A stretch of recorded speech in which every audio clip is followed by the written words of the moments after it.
Hi everyone, welcome back to my channel और मैं हूं निधि। आज के वीडियो में हम बात करने वाले हैं कि आफ्टर डिलीवरी हम इनर वेयर या ब्रा पहन सकते हैं कि नहीं। ये बहुत ज़्यादा मुझसे क्वेश्चन किया गया है। वीडियो थोड़ा लेट हो गया बट बहुत बार मुझसे पूछा गया है कि डिलीवरी के बाद, प्रेगनेंसी में भी पूछा गया जाता है कि प्रेगनेंसी में कई लोग ऐसे मतलब पुराने लोग जो है वो बोलते हैं कि ब्रा वगैरह नहीं पहनना चाहिए, लेकिन उसके ऊपर मैं सेपरेट वीडियो शेयर कर चुकी हूँ कि प्रेगनेंसी में आपको पहनना चाहिए या नहीं पहनना चाहिए। बट आज मैं बात करने वाली हूँ पोस्टमार्टम की, मतलब डिलीवरी के बाद। कई लोगों का ऐसा कहना है कि अगर हम ब्रा पहनते हैं तो हमारा जो मिल्क प्रोडक्शन है उसमें फ़र्क आता है या फिर और भी कई सारी प्रॉब्लम्स हो सकती हैं, तो इसलिए आफ्टर डिलीवरी हमको ब्रा नहीं पहननी चाहिए। मैंने even what's in my hospital bag वाले वीडियोस शेयर किए, उनमें भी मैंने मेंशन किया कि आपको मैटरनिटी या फिर फीडिंग ब्रा जो है वो लेकर के जानी चाहिए। तो कई लोगों ने कमेंट्स में ये चीज़ बोली है कि ऐसा नहीं होता है, नहीं पहनना चाहिए, आप गलत बता रहे हो। तो ऐसा नहीं है, मैं अपने एक्सपीरियंस के हिसाब से आपसे बात करूँगी इस टॉपिक पर कि आपको पहनना चाहिए या नहीं पहनना चाहिए। तो चलिए बिना किसी देरी के लेट्स गेट स्टार्टेड।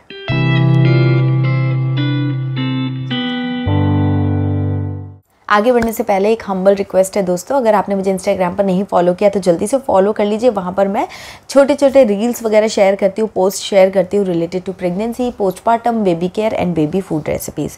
तो आपके काम आएंगे, आपको मज़ा आएगा, इसलिए वहाँ पर मुझे फॉलो कर लीजिए और इस चैनल को भी ज़रूर से सब्सक्राइब करके बेल आइकन प्रेस कीजिएगा, बिकॉज यहाँ पर भी हम pregnancy, postmortem and baby care related videos जो है वो शेयर करते हैं, आपकी रिक्वेस्ट को भी एड्रेस करते हैं। तो आपका अगर कोई पर्टिकुलर टॉपिक हो जिस पर आप वीडियो देखना चाहते हो तो कॉमेंट्स पे ज़रूर बताना। तो चलिए आज के टॉपिक पे आते हैं कि आफ्टर डिलीवरी आपको ब्रा जो है वो पहननी चाहिए कि नहीं पहननी चाहिए। तो अगर मैं सिंपल वन वर्ड आंसर दूं तो येस, आपको पहनना चाहिए। बाकी फिर आपकी पर्सनल चॉइस हो सकती है, पर्सनल प्रेफरेंस एंड कंफर्ट की भी बात आती है, बट इन जनरल आपको पहननी चाहिए। अगर आप शुरू से मतलब ब्रा पहनते ही आए हो घर पे तो आपको पहननी चाहिए। उसके कई कारण हैं, वो मैं आपको बताती हूँ। सबसे पहली चीज़ कि मिल्क लीकेज होता है। मिल्क लीकेज से बचने के लिए आप ब्रेस्ट पैड अगर यूज़ कर रहे हो तो उसको स्टिक करने के लिए आपको कुछ सपोर्ट तो चाहिए, तो वो आ जाता है आपको अगर आप ब्रा पहनते हो तो।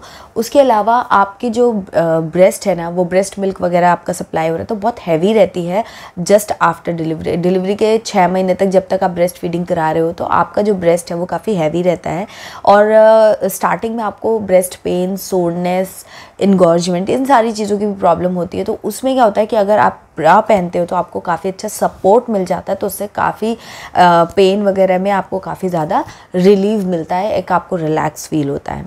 तो ये तो 2 कारण हो गए। बट कौन से टाइप के आप ब्रा पहन रहे हो इससे बहुत फ़र्क पड़ता है। अगर आप फैंसी ब्रा पहन रहे हो, अंडर वायर्ड और भी कई सारी टाइप की जो होती हैं, जो टाइट फिटिंग की हैं या बहुत ज़्यादा लूज़ है, इन बोथ द केसेस वो फिर आपको जो फ़ायदा आप लेने के लिए पहन रहे हो वो नहीं आपको मिलेगा। तो और मटेरियल भी आप कौन सा चूज़ कर रहे हो वो भी बहुत बड़ा मैटर करता है। तो आप जब आफ्टर डिलीवरी अगर आप ब्रा खरीद रहे हो तो कोशिश करो कि जो नर्सिंग ब्रा आती है ना वो परफेक्ट होती है, उसमें बहुत सारे बेनिफिट्स होते हैं और वो नर्सिंग के हिसाब से ही डिज़ाइंड होती है। तो उसका फैब्रिक, उसकी क्वालिटी, उसमें जो भी मेटल्स वगैरह, हुक्स वगैरह मतलब यूज़ हुए हैं उनकी क्वालिटी वो सब बहुत अच्छी रहती है। प्लस आपको यहाँ से फ्रंट में हुक मिल जाता है जिसको कि आप ओपन करके अच्छे से बच्चे को फीड भी करा सकते हो और साथ में आपका मतलब बैक में आपको सपोर्ट भी मिल रहा होता है आपकी ब्रेस्ट को। तो ये दोनों चीज़ें आपको उसमें मिल जाती हैं। और आप किसी भी ड्रेस के अंदर पहनते हो तो आपको रास्ते में, बाहर कहीं भी आपको फीड कराना है तो भी बहुत ईजीली आप उससे फीड करा सकते हो, आपको सपोर्ट भी मिलता है और वो फुल कवरेज होती है। तो ये सारी चीज़ें, प्लस जो स्ट्रैप यहाँ पर आता है, बैंड जो आता है वो भी काफ़ी चौड़ा रहता है, तो आपको कंफर्ट एंड सपोर्ट दोनों चीज़ें एक साथ मिलती है नर्सिंग ब्रा में। बट ऐसा कुछ ज़रूरी नहीं है कि आपको आफ्टर डिलीवरी नर्सिंग ब्रा ही खरीदनी है, अगर क्योंकि वो थोड़ी एक्सपेंसिव आती है बट बहुत ज़्यादा कंफर्टेबल रहती है। बट इनकेस अगर आप वो नहीं लेना चाहते हो, उसमें इन्वेस्ट नहीं करना चाहते हो तो आप नॉर्मल वाली भी पहन सकते हो, बट मेक श्योर कि वो प्योर कॉटन और ऐसा मटेरियल हो जो कि थोड़ा सा स्ट्रेचेबल भी रहे, क्योंकि शेप जो है ना आफ्टर डिलीवरी आपका थोड़ा सा चेंज हो रहा है, स्लाइट, बहुत ज़्यादा नहीं, थोड़ा बहुत चेंज होता रहता है। तो उससे आपको जो है ना शेप, मतलब अगर इलास्टिक नहीं मतलब स्ट्रेचेबल कपड़ा अगर है तो शेप अगर चेंज भी होता है तो वो प्रॉपरली फिट हो जाता है। तो ये चीज़ का आपको ध्यान रखना है कि क्वालिटी, कपड़े की जो क्वालिटी है वो सॉफ्टनेस जो है वो अच्छी रहे, प्योर कॉटन रहे, जिससे कि इरिटेशन वगैरह स्किन में ना हो। स्किन एलर्जी भी उस टाइम पर हो सकती है कई लोगों को आफ्टर डिलीवरी, हार्मोन्स की वजह से। तो ऐसा कोई कपड़ा आप मत पहनो जिससे कि आपको वहाँ पर इचीनेस, रेडनेस या एलर्जी या कोई भी प्रॉब्लम और हो सके। स्ट्रेचेबल रहे और थोड़ा सा अच्छा सा खासा फुल कवरेज आपको सपोर्ट मिले, इन सारी चीज़ों का आप अगर ध्यान रखते हो। अंडरवायर वगैरह ना हो, क्योंकि अगर आप अंडरवायर या बहुत टाइट फिटिंग की ब्रा पहनते हो तो फिर आपके मिल्क डक्ट्स जो हैं वो ब्लॉक हो सकते हैं और आपको फर्दर प्रॉब्लम्स हो सकती हैं। बट अगर प्रॉपरली फिट एंड अच्छी क्वालिटी की ब्रा अगर आप पहनते हो तो आपको बहुत अच्छा बेनिफिट मिलता है, आपको सपोर्ट मिलता है। और ये जो नर्सिंग ब्राज होती है ना, वो डबल लेयर बनी होती है, तो उससे क्या होता है, अगर थोड़ा बहुत मिल्क लीकेज भी कहीं से हो रहा है तो वो भी उसमें मतलब सोक हो जाता है। बाकी ब्रेस्ट पैड्स जो है वो तो आपको लगाने ही चाहिए जिससे कि आपको मिल्क लीकेज का प्रॉब्लम ना हो। और कई लोगों का ऐसा मिथ है कि अगर आप ब्रा पहनते हो तो आपको मिल्क सप्लाई जो है उस पर फ़र्क पड़ता है, तो उस पर कोई भी फ़र्क नहीं पड़ता है। आपकी मिल्क सप्लाई जैसी थी वैसी ही रहती है, कम थी तो कम रहेगी, ज़्यादा थी तो ज़्यादा ही रहेगी, बशर्ते कि आप जो मैंने आपको बताया कि आपका चॉइस ऑफ ब्रा कौन सा है, किस क्वालिटी का है, अगर आप वो सही मायने में चूज़ करते हो तो फिर आपको कोई प्रॉब्लम नहीं होती। ये मेरी पर्सनल एक्सपीरियंस है, 2 बेबी के साथ में बिना ब्रा के तो चल ही नहीं सकता है, क्योंकि ब्रेस्ट मिल्क सप्लाई इतनी होती है, उसके बाद फिर पेन इतना होता है कि कई बारी तो स्टार्टिंग में ऐसा होता था। जैसे एक क्वेश्चन ये आता है कि रात में हम ओवरनाइट पहन के सोएं या उतार के सोएं, क्या रात में अगर हम ब्रा पहन के सोते हैं तो मिल्क सप्लाई पे फ़र्क पड़ता है? नहीं पड़ता है कोई सप्लाई पे फ़र्क। अगर वही मैंने कंडीशन आपको बता दी कि सही चॉइस ऑफ ब्रा होना चाहिए। रात में भी आपको पहन के अगर आपको कंफर्टेबल लगता है तो आप पहन के सो लीजिए, उसमें कोई दिक्कत नहीं होती। मैं तो पहन के ही सोती थी। लेकिन अगर आपको कभी कभी क्या होता है ना, पूरे टाइम अगर वहाँ पर स्टार्टिंग में स्पेशली बहुत ज़्यादा प्रॉब्लम होती है कि वो वहाँ पर आपको बहुत ज़्यादा हैवी सा फील होता है, ऊपर से आप मतलब इलास्टिक वगैरह है, तो कभी कभी आपको थोड़ा अनकंफर्टेबल अगर लगता है तो आप कुछ देर के लिए ओपन करके, अगर आप चाहो तो पूरा रिमूव भी करके रख सकते हो।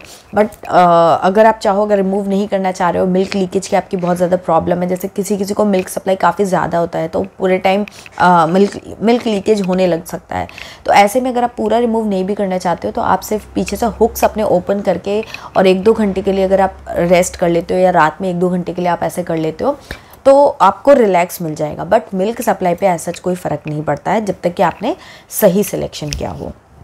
तो ब्रा आपको ज़रूर पहननी चाहिए, उससे आपको हेल्प मिलती है ब्रेस्ट सैगिंग में या ब्रेस्ट एनगॉजमेंट पेन वगैरह जो है उसमें आपको हेल्प मिलती है, रिलीफ मिलता है।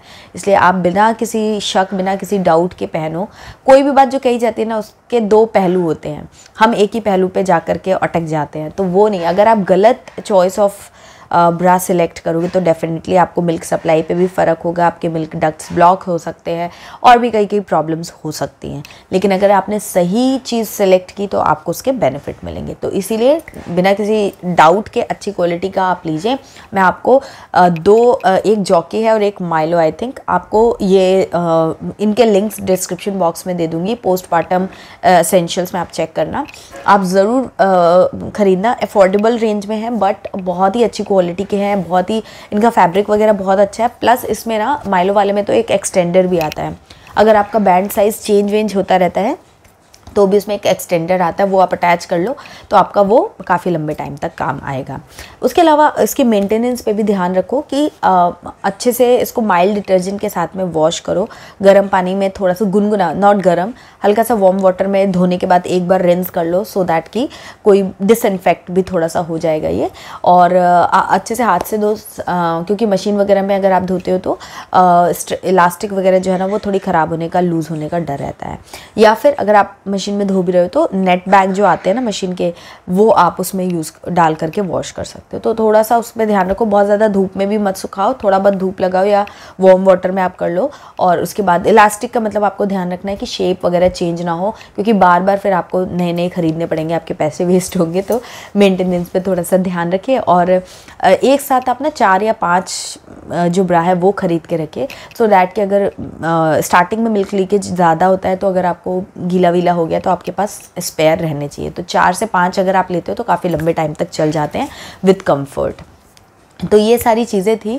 आई होप कि आपके बहुत सारे क्वेश्चंस के आंसर्स मैंने दिए होंगे। अगर और भी कोई डाउट या क्वेश्चन है तो डेफिनेटली कमेंट बॉक्स में आप लिख सकते हो। अगर आपको वीडियो पसंद आया हो तो लाइक ज़रूर कीजिएगा, और जो भी लिंक्स मैं बोल रही हूँ वो मैं डिस्क्रिप्शन बॉक्स और पिन कॉमेंट में शेयर कर दूँगी, आप वहाँ से चेक कर लीजिएगा। वीडियो पसंद आया तो लाइक करना, कॉमेंट करना, शेयर करना, चैनल को सब्सक्राइब करके बेल आइकन प्रेस करके ऑल नोटिफिकेशन सेलेक्ट करना, और इंस्टाग्राम पर भी मुझे ज़रूर फॉलो कर लीजिए। मैं मिलूँगी आपसे एक नए वीडियो में, तब तक के लिए बाय एंड टेक केयर।